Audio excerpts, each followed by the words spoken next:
Hello viewers, நான் Jose. ஷாம்பாலா நம்ம பூமியில் இப்போ வரைக்கும் கூட மறைக்கப்பட்டு மிஸ்டீரியஸாக இருக்கிற பிளேஸ்னா ஷாம்பாலா. இது இமயமலையில் இப்போவும் ஏதோ ஒரு இடத்துல இருக்குன்னு நம்பப்படுது. நிறைய பேர் ரிசர்ச்லாம் பண்ணிட்டு இருக்காங்க. வெளி உலகத்துக்கு மறைந்து இருக்கும் இந்த இடத்துல மக்கள் அமைதியாகவும் மன நிம்மதியோடும் வாழ்ந்துட்டு இருக்காங்கன்னு சொல்லப்படுது. இந்த ஷாம்பாலா சிட்டியை தேடுறதுக்கு தன்னோட டீமை ஹிட்லர் அனுப்புனதா சொல்லப்படுது. ஏஷியாவில் இருக்கிற நிறைய ரிலீஜியன் மித்தாலஜிஸில் இந்த சிட்டி பற்றி வேறு வேறு நேமில் சொல்லியிருக்காங்க. இந்த சிட்டி எப்படி இருக்குன்னா 8 இதழ்கள் இருக்கிற தாமரை பூவை போல அந்த இடத்தை சுற்றி பனிமலைகள் சூழ்ந்து இருந்து தங்கம் வைரங்கள் கொட்டி கிடக்கும் பிரம்மாண்டம் நிறைந்த ஜொலிக்கக்கூடிய ஹெவன் போல இருக்குமா. இங்க இருக்கிற மக்களும் மன அமைதியோட வாழ்றவங்களா இருப்பாங்களாம்.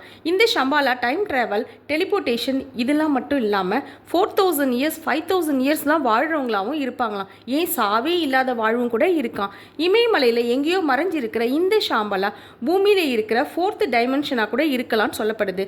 நிறைய ஆராய்ச்சியாளர்கள் இந்த இடத்தை தேடி போய் காணாமல் போயிருக்காங்க. சப்போஸ் காணாமல் போனவங்க ஷாம்பாலாவை கண்டுபிடிச்சிருந்தாங்கன்னா அங்கே இருந்து வர முடியாதுன்னு சொல்லப்படுது. ஏன்னா ஷாம்பாலா சிட்டியோட அமைதியும் அழகும் மன நிம்மதியான சூழலும் அங்கேயே அவங்கள இருக்க வச்சிருன்னு சொல்லப்பட்டிருக்கு.